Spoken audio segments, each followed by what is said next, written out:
フェイパス、転生できなくなるイコール継続得点のリセットと今まで勘違いしてました。実はこれ、フェイパスの有効期間が終了して7日間が経過してから再加入した場合、継続期間がリセットされます。逆に言うと7日間以内に再度加入すれば、継続中とみなされます。うっかり残高不足で更新できなくても安心ですな。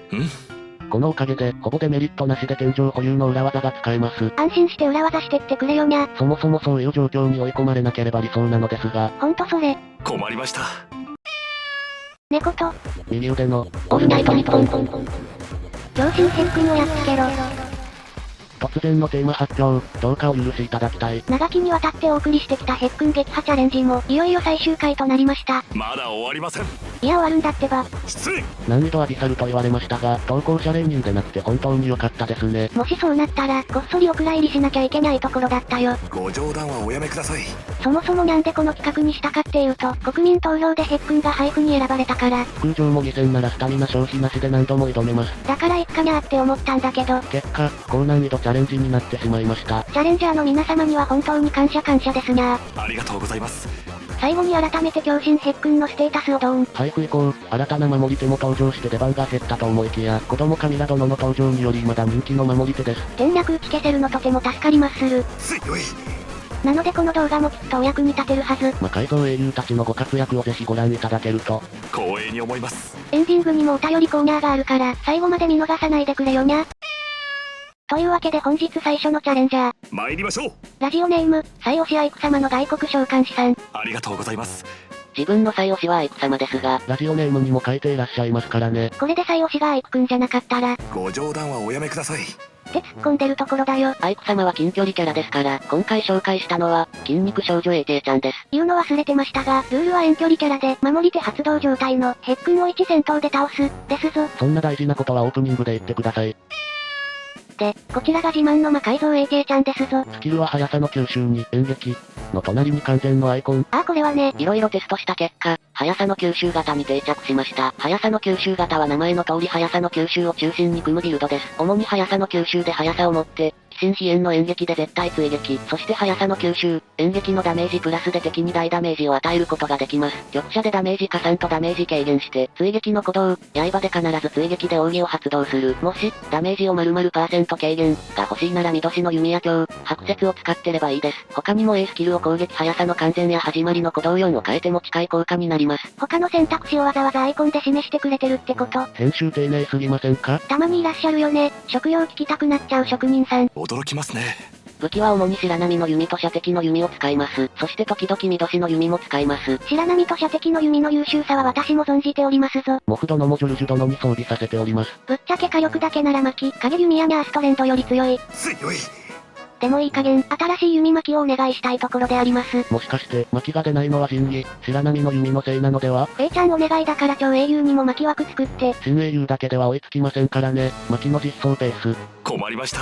ちなみにお安くしたいときは奥義を狙撃、A スキルを攻撃速さの費用に変えてもいいし、B スキルを利の蛇毒、C スキルも強行の減塩4に変えても結構良い効果になります。このお求めやすいバージョンビルド、ありがたいですにゃー。所持者が増えたとはいえお高いですからね。速さの吸収。利の蛇毒もお高くはあるけど、総選挙ベルちゃんからならついでに局者も教えてもらえてうな味ですぞ。うな味派は猫ですね。それではフレンドさんの後ろで模擬戦。参りましょう。ものすごいガチナンバー。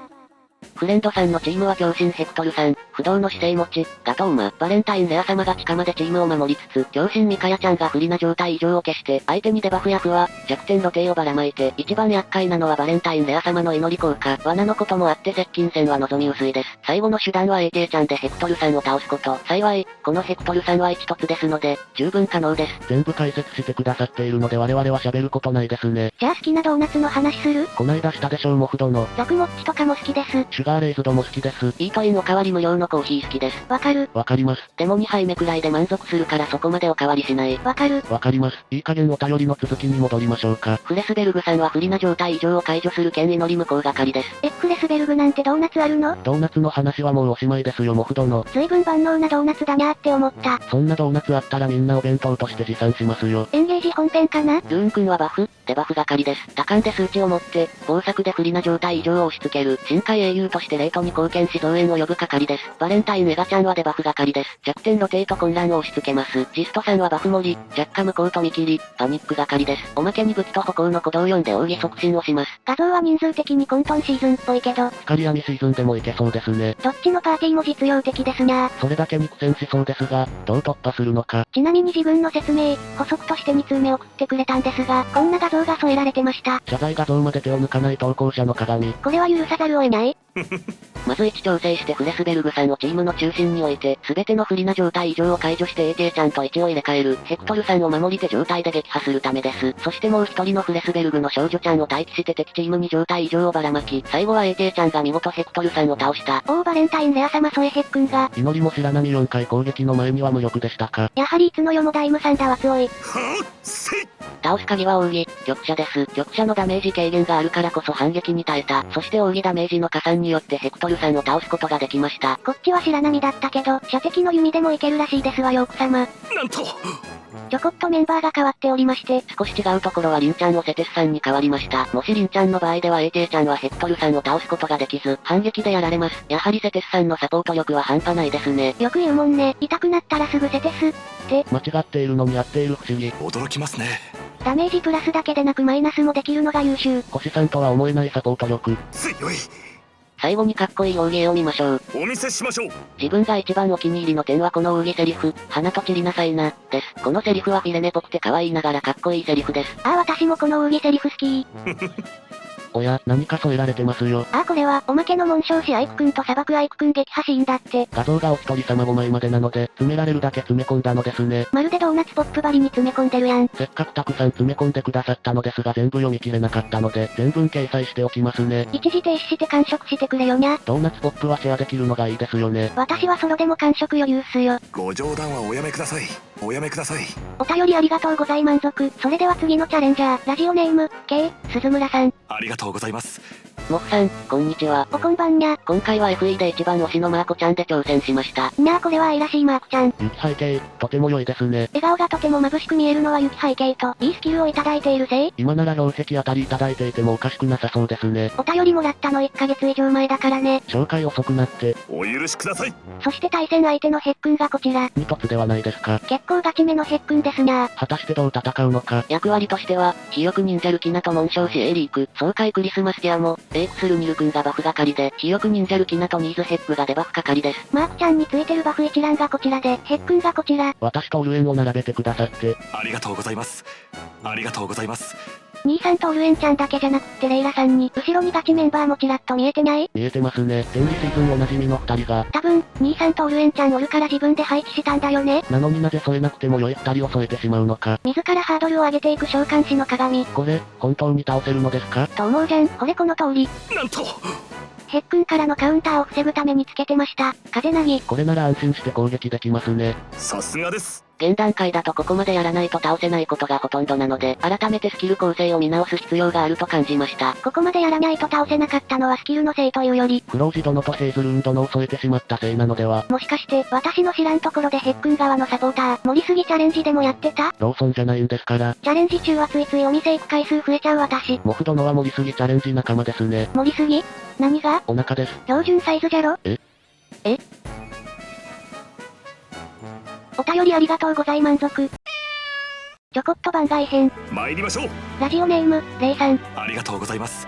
湯中市で倒してくれてたんだけど、多分見せたかったのは参考用って書いてたこっちだと思ったので、番外編にしちゃったよ。勝手な判断。お許しください。愛用のマーク君で挑んだ結果です。女マーク殿の次に男マーク殿とは。狙ったわけじゃなく本当にただの偶然だったり。これも運命か。使用するマーク君で、汎用性で活躍できるスキル構成です。よく愛用してますが、今のインフレに置いてかれて大変です。1枚目は何も補助してないマーク君、2枚目は補助入りで倒せるマーク君。あら頑張ってるじゃないのマーク君。撃破できてますね。ルキナの味方に、未来を知る者。見切り追撃効果。敵に弱点露呈。伝承桜の味方に、七難即滅。お供英雄湯中の敵に、混乱。不は、後状態異常を解除する一括プラスを入れてます。これでようやくマーク君でヘクトル、単体、を倒せます。あ、そういやこれ守り手発動してないのか。というわけで守り手発動させた結果を。お見せしましょう。だからガチすぎるんですってばよ防衛側が。どうして総選挙ルクレ殿や強心ミカヤ殿入れたのですか？やっぱりやってるでしょ。盛りすぎチャレンジ。困りました。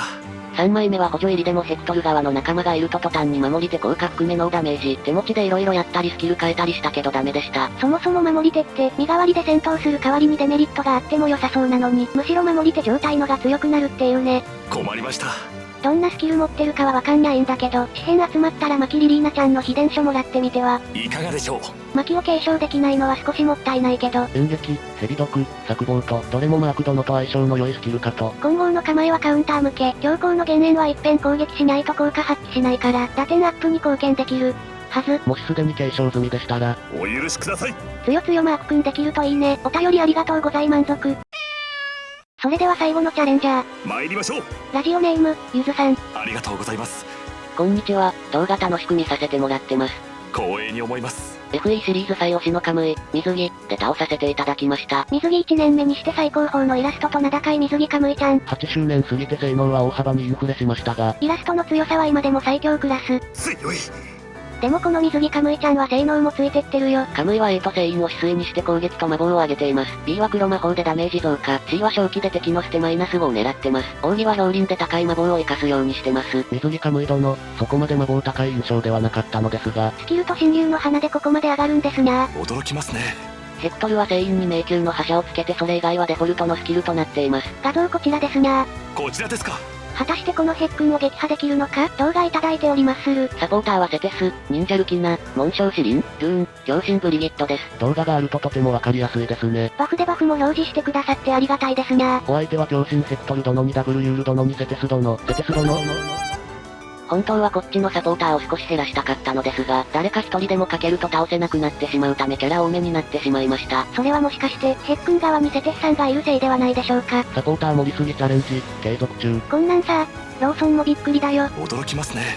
どうなることかとヒヤヒヤしましたが、攻め立て追撃で無事撃破です。4回攻撃なしで倒しちゃうなんて。さすがです。カムイももう少し極めたかったのですが美課金勢だとこれが限界でした。今後もより改造して強くしていこうと思います。長文失礼しました。共通しているのは盛りすぎチャレンジだけではなく、まだまだ魔改造するつもりだという点ですね。みんな高みを目指しててすごいですな。魔改造の道は、まだ終わりません。モフ殿もぜひさらなる高みを目指してくださいね。わかりました。いいお返事ですね。それにはまず、高級カリカリ盛りすぎチャレンジを攻略しないと。お腹の高みはいいんですよ。それ以上は、腹が減っては戦も魔改造もできぬっていうから。初耳です。みんなもちゃんと自分のご飯食べて魔改造してくれよにゃ。教えの供給も大事ですが、ご自身の健康も大事になさってくださいね。猫と右腕とのお約束だぞ。お便りありがとうござい満足。というわけで狂神ヘックン撃破企画、これにて終了です。久しぶりのお便り企画は、いかがでしょう。いやー他の人の攻略方法見るって新鮮でしたな。自分では思いつかない回もあって楽しかったですね。よーしじゃあ次は、伝承四国産編やるか。ご冗談はおやめください。おやめください。ヘックンと違って配布じゃないからお便り募集はしませんぞ。次回の動画は、遅れに遅れたマルス様シーダ様エルム君アビサルか。国土のアビサルはここまで遅れないようにしていただきたい。そもそも勝てるのかしら。迷いますね。どうしても勝てなかったら、声フラグ立った伝承ジョルジュさん実装まで待ちまする。国殿が出てもジョルジュ殿が出るとは限らないのですよね。責任持って貫突するからお願いします。お願いします。いつかできるといいですね。新ジョルジュ殿貫突配信。では本日はこの辺で。もし動画がお気に召していただけたなら、チャンネル登録高評価ポチっていただけると、光栄に思います。メンバーシップでの応援も感謝です。動画投稿を続ける。力を与えてくれるようです。それではご視聴ありがとうございました。本日のエンディングはエンジン様推しのライチ殿。前回は若ガトー様実装直後の大混乱継承で、今回は狂神チキ殿実装直後の遊園遊眼ですか。早すぎるよ、仕事が。